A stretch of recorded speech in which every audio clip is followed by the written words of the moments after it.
My entire family is doing their chores without me asking. I'm pretty sure whoever they are aren't my family. My husband was first. When I came home from work, I found my husband in the kitchen, dish rag in hand, wiping down the counters. "Hi, babe," he said, giving me a kiss.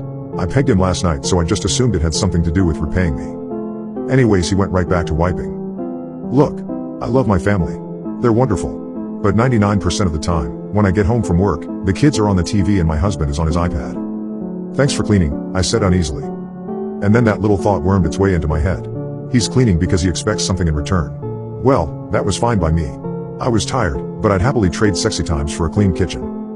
But things got weirder when I walked into the living room. My two kids weren't parked in front of the TV, watching YouTube videos of toys being unboxed and cars crashing violently. Layla was putting her stuffies in a toy bin, and Ben was actually doing his homework. I stood there in shock, staring at them. "Hi, Mommy," Layla said, with a big smile. "Did you have a good day?" No. My daughter, who's usually using the sofa as a jungle gym and scribbling on the walls. She was asking me if I had a good day. It was fine. Why is it so clean in here? Did Daddy take you out to the park for the day? She shook her head. "We've been drawing and stuff." She reached over to the pile of paper and pulled out a drawing. It depicted, in crude stick figures, me holding her hand. "I drew this for you, Mommy." I grabbed the drawing. It said "I love you, Mommy," with a smiley face across the top. "Thanks. That's very sweet of you, Layla." Things only got weirder from there. Dinner time is always a fight. My kids are picky as hell and someone always spits out food at some point. But Layla and Ben ate their dinners like two normal kids, without complaint.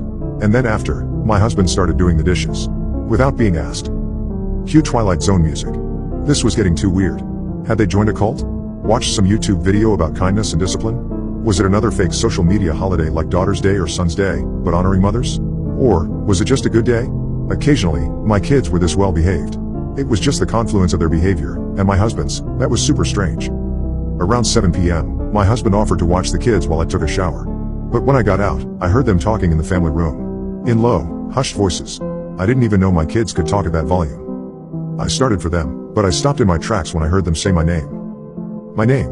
Layla called me Kate. Not Mommy. My blood turned to ice. I stood there, frozen, just beyond the doorway. "I gave Kate my drawing," Layla said, with vocabulary and diction that seemed far too mature for a 7-year-old. She seemed to like it. "I did all my homework and cleaned the bathroom," Ben added. "It's spotless in there." "Okay. Good job, both of you. We need to keep this up, okay? This is what husbands and children do." With that, I heard footsteps coming my way. Heart hammering in my chest, I darted back for the stairs. As they came around the corner, I pretended I'd just come down. "You guys doing okay?" I asked, though my voice shook. "What the hell is going on here?" Layla ran up to me and grabbed my hand. My heart dropped at her ice-cold touch. "I want a bedtime story, Mommy." She sing-songed, her voice a completely different intonation than before. "I want a bedtime story too." I glanced up at my husband. He shot me a warm smile. Could you put them to bed tonight? I'm not feeling great." "Sure, honey." I listened to their footsteps, pounding up the stairs. Then I got the fuck out of there. I ran out to the car. Sat there for a moment, my entire body shaking. Where are my babies? Suddenly my heart ached for Layla's tantrums. For Ben's ear-splitting shrieks as he played Minecraft. For the messes and spills and chaos. Tears running down my cheeks, I started the car and began to back out of the driveway. Beep, beep, beep. The rear collision alert. I stomped on the brakes and glanced in the rearview mirror.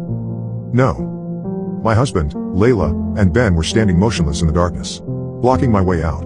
They were no longer smiling. Their faces were set in stone as they stared me down, scowling at me in the mirror. And their eyes. Oh God, their eyes.